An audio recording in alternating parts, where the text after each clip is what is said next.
আসসালামু আলাইকুম। কেমন আছেন সবাই? আলহামদুলিল্লাহ আমি অনেক ভালো আছি। আপনারাও যে যেখানে আছেন নিশ্চয়ই ভালো আছেন। চলে আসলাম আপনাদের মাঝে নতুন একটা রেসিপি নিয়ে। আমি যেভাবে শর্টকাটে ছোলা রান্না করি সেভাবেই আপনাদের কাছে আজ শেয়ার করব।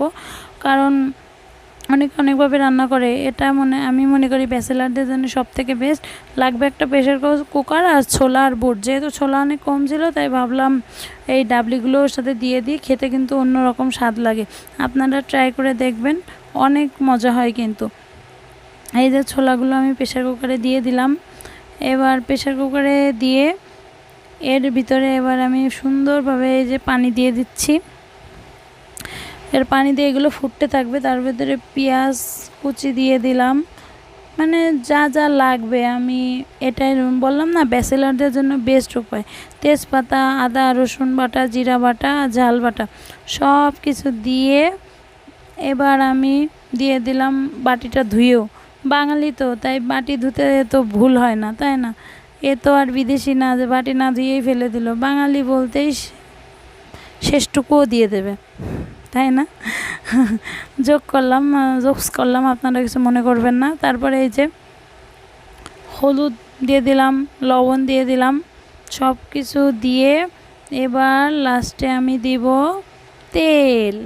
তেলটা ভালোভাবে দেওয়া হয়ে গেলে এবার সহজেই ব্যাস, বুঝতেই পারছেন আমার ছোলা কিন্তু হওয়ার পথে উঠে যাবে। ভালোভাবে নেড়ে নিলাম যাতে সব জায়গায় ঠিকভাবে সব কিছু পৌঁছায় যায়। এবার প্রেশার কুকারে মুখটা লাগিয়ে দেবো। প্রেশার কুকারে মুখটা লাগিয়ে দেওয়ার পরে প্রয়োজন মতো সিটি আমি 10-12টা সিটি দিই যাতে একবারে হয়ে যায়। এবার 10-12টা সিটি দেওয়ার পরে যখন নরম হয়ে আসে তখন আমি নামিয়ে নিই। এই যে আমার সিটি দেওয়া শেষ। প্রেশার কুকারে দিয়ে এই ঝোলটা ভালোভাবে শুকিয়ে নেব। লবণ জল চেক করে নিয়ে এর মধ্যে একটু গরম মশলা দিয়ে এই যে আমার ছোলা হয়ে গেছে। তাহলে বলুন, যারা প্রবাসী ভাই আছেন, বোন আছেন বা যারা ব্যাচেলার আছেন তাদের জন্য কিন্তু আইডিটা বেস্ট। ছোলার তেলে দেওয়া লাগবে না, কোনো ঝামেলা করা লাগবে না, একবারে দিয়ে একবারে শেষ, তাই না? মানে সহজে একটা খাবার হয়ে যায়। দেখুন কি লোভনীয় একটা জিনিস না?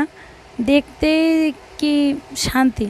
মানে যেহেতু আমি কাঁচা জাল দিয়ে রান্না করি তাই শুকনো জালের মতো ওরকম রং আমার হয় না, একটু আলাদাই হয়। আর এই যে দিয়ে দিচ্ছি ধনিয়া পাতা।